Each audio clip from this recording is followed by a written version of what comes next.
A reading from the Gospel of Luke. Now all the tax collectors and sinners were coming near to listen to him. And the Pharisees and the scribes were grumbling and saying, "This fellow welcomes sinners and eats with them." So he told them this parable. There was a man who had 2 sons.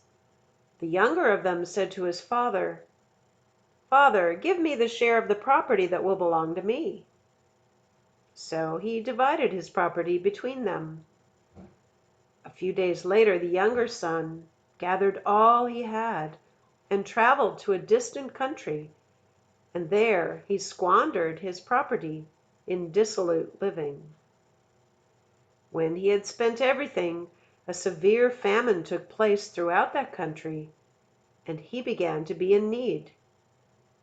So he went and hired himself out to one of the citizens of that country, who sent him to his fields to feed the pigs. He would gladly have filled himself with the pods that the pigs were eating, and no one gave him anything. But when he came to himself, he said, "How many of my father's hired hands have bread enough and to spare? But here I am dying of hunger. I will get up and go to my father, and I will say to him, 'Father, I have sinned against heaven and before you. I am no longer worthy to be called your son. Treat me like one of your hired hands.'" So he set off and went to his father. But while he was still far off, his father saw him and was filled with compassion. He ran and put his arms around him and kissed him. Then the son said to him, "Father, I have sinned against heaven and before you. I am no longer worthy to be called your son." But the father said to his slaves, "Quickly, bring out a robe, the best one, and put it on him. Put a ring on his finger and sandals on his feet. And get the fatted calf and kill it. And let us eat and celebrate. For this son of mine was dead and is alive again. He was lost and is found." And they began to celebrate. Now his elder son was in the field, and when he came and approached the house, he heard music and dancing. He called one of the slaves and asked what was going on. He replied, "Your brother has come and your father has killed the fatted calf, because he has got him back safe and sound."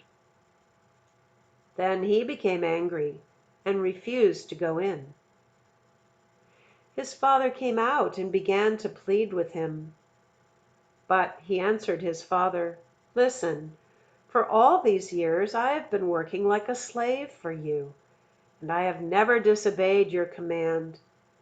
Yet you have never given me even a young goat, so that I might celebrate with my friends. But when this son of yours came back, who has devoured your property with prostitutes, you killed the fatted calf for him." Then the father said to him, "Son, you are always with me, and all that is mine is yours. But we had to celebrate and rejoice, because this brother of yours was dead and has come to life. He was lost and has been found." The word of the Lord.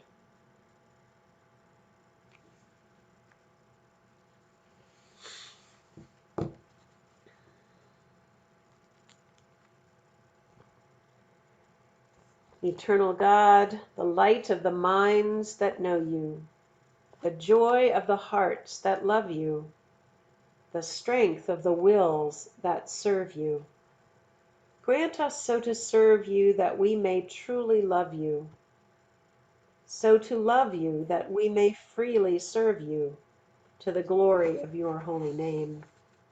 Amen. Amen.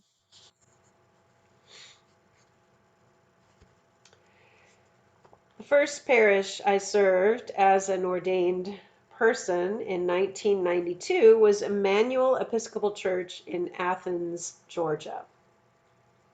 If you're a football fan, you'll know that's the home of the Georgia Bulldogs.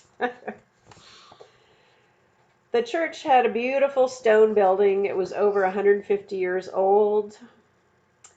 And Athens is a college town about an hour outside of Atlanta with a large university, the University of Georgia, in its midst. At the time we were there, I think they had about 40,000 students. It was a fun town to live in and very diverse. The parish itself, though, although somewhat diverse, was steeped in what I would call the Old South. If you don't know what I mean by that or have never lived in the South, you might not realize what a culture shock it was for me to move there as a young woman from Southern California. Think of Gone with the Wind meets Mary Tyler Moore. Well, shortly after I began my ministry there as a transitional deacon, a woman came to see me.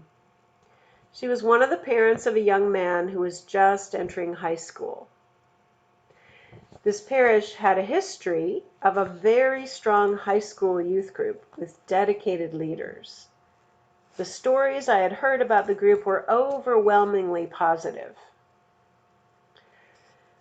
But the woman who came to see me, I'll call her Lois, was very concerned about her son. And she had many concerns about the youth group as well. Lois told me that in the previous year, a graduate of the youth group, a young woman who was living with a young man, had become pregnant and had a baby. If that were not offensive enough, the youth group gave her a baby shower. They gave her a party.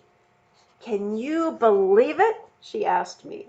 After she had acted that way, she was horrified.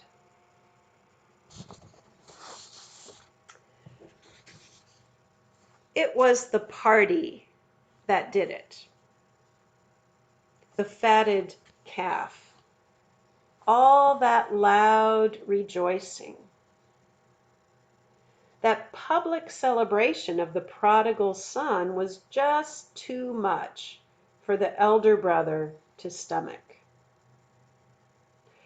Of course, it was only right to let penitent sinners back into the fold, eventually, after the proper amount of penitence, of course.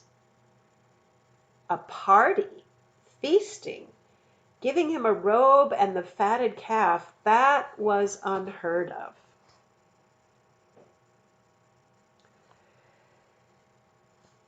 So the elder son just can't stomach this.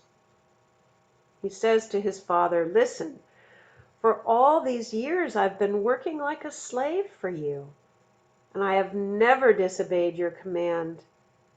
Yet you have never given me even a young goat so that I might celebrate with my friends. But when this son of yours comes back, who has devoured your property with prostitutes, you killed the fatted calf for him."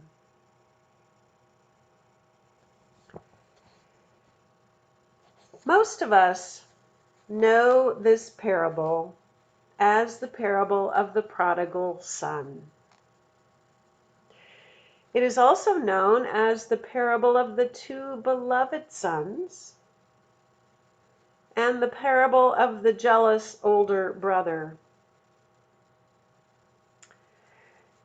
My seminary professor, Fred Craddock, used to say that we miss the point altogether when we focus on the sons. He says this parable should be known as the parable of the generous father, because the focus of this parable is on the actions of the father. It is the father who sees his son when he is still far off, just a dot on the horizon. And we can imagine that the Father had been waiting day after day to see this Son again. It is the Father who is filled with compassion, who runs to his lost Son and hugs him close. It is the Father who calls for the celebration, who gives the orders to kill the fatted calf so that they can feast royally. It is the Father who gives the party which so offends the righteous elder brother. And it is the Father who tells the elder son that he loves him every bit as much as his brother. It is the Father who tells him how much he wants the whole family to put down their grudges so that they are able to celebrate together.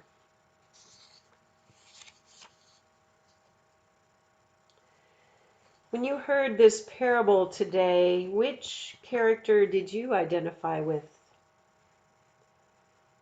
The younger son? The father? The older brother? Many of us tend to identify with the older brother, particularly if we are hardworking and responsible. We may agree with his perspective that this party is not in good taste and just not fair. But I think probably most, if not all of us, have found our place, our space at one time or another in the shoes of the younger brother. And we are keenly aware of our need for God's forgiveness. From the Father's perspective, from God's perspective, there are no losers in this parable. It is not an either or.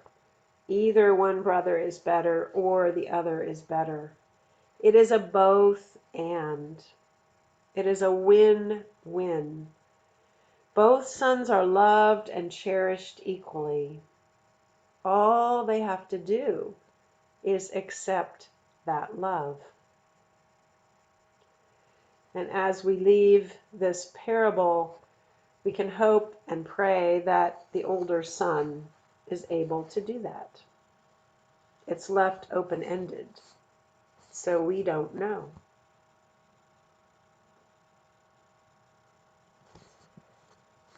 What would the entire Christian church look like right now if we all took this parable to heart? What would our world look like if we treated each other as equally beloved brothers and sisters of a loving Father?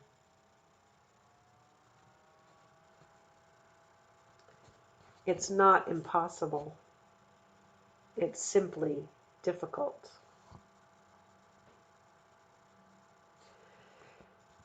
Jesus tells this parable so we can know that God's love and forgiveness are beyond all human understanding.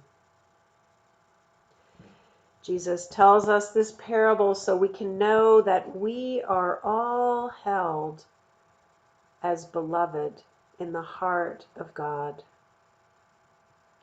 And Jesus tells us this parable so that we can know that extravagant celebration and abundance are marks of God's kingdom.